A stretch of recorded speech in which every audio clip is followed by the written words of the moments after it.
So, what must a government servant not do? Let us come to the first of the do nots. And the first is, a government servant cannot receive any gift. We think, we all know it, that we should not be receiving gifts. But we see many of us fall prey to this.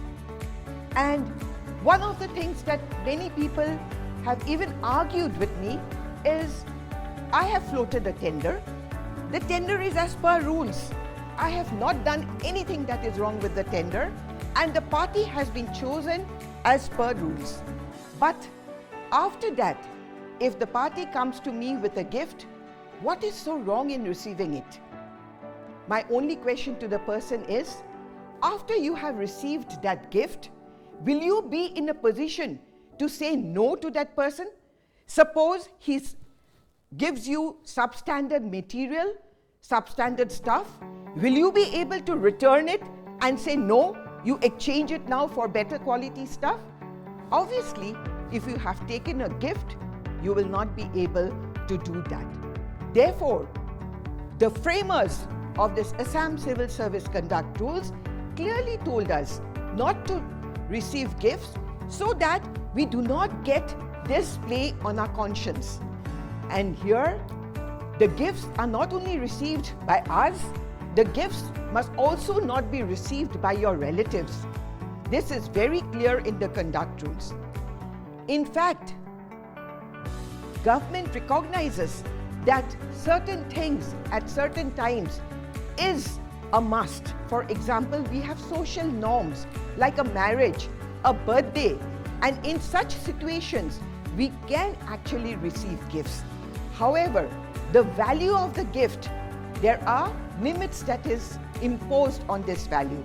For example, for a class 1 government officer, the value is rupees 500. You cannot take gifts more than rupees 500. So we have to be very, very careful in this, because much of the criticism of government servants actually stems from this on receipt of gifts. Casual meal, is it a gift? Say a person that you have business dealings with gives you a casual meal, a dinner. Obviously, that is not termed as a gift. But it cannot be a regular thing. It cannot be that, he is subsidizing on your food, or he is taking you for air travels outside or holidays outside. This will be termed as gifts.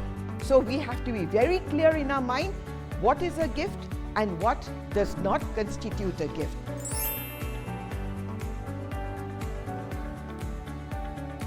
The second do not is, as a government servant, you cannot accept any testimonial. You cannot attend any meeting which is held in your honor. Many of you might say, what does it mean? If the public likes my work and it decides to honor me, why should I not take it? Well, whatever work you are doing as a government servant. You are doing by virtue of the chair you're sitting on. You're not doing it as Mr. X or Mr. Y.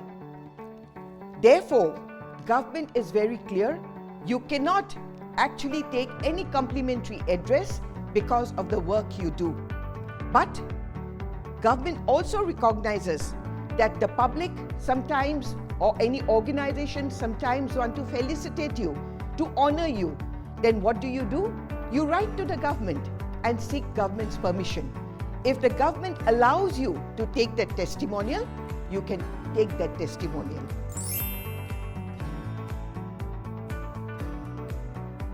The third do not is, as a government servant, you cannot criticize government policy. You may not agree with the government policy, but as a government servant, you cannot openly criticize government policy. Why? Many people say, my freedom of speech. Well, as a government servant, where government policies are concerned, it is not a question of your freedom of speech, because when you criticize the government policy, it will not be in your personal capacity. It will be as a government servant by virtue of the chair you're sitting on, and it will be taken as a government criticism. The fourth do not is you cannot accept any contributions or associate yourself in any fundraising. Many government servants actually, we do not know this, and as a result, what do? It's a very noble cause, floods in Assam, and therefore we say we will collect money for the poor and the people who are affected, and therefore we will collect donations. But who do you collect donations from? Obviously, you collect donations from people who are working in your office or the contractors that you have given work to, and it is always a you scratch my back and I scratch yours policy. And therefore, when you take any contributions from these people, what happens is you bind yourself to them. You will not be able to refuse them. The civil service conduct rules, the people who had framed them, they were very clear that you should not come to any, conflict in this regard, and therefore it said that you cannot involve yourself in any fundraising, no matter how noble the cause may be. The fifth of your do nots is very interesting. It is, as a government servant, you must not appear intoxicated in public places. You must not indulge in vicious habits, etc. What does it mean? You're very devoted to service. During office hours, there is nothing that will, bar you from, giving your best. But you go home and then you take your normal drinks and you go a little high, you come outside and you engage in a brawl. Is this conduct acceptable? Obviously not. You cannot engage yourself in drunken fights. The sixth is not to acquire any property, movable or immovable, without the permission of the government. What does it mean? Many people today say, I've taken a loan from the bank and I bought this car. But he is a government servant and he has forgotten to inform the government. Is it right? Yes, it is. You cannot do it.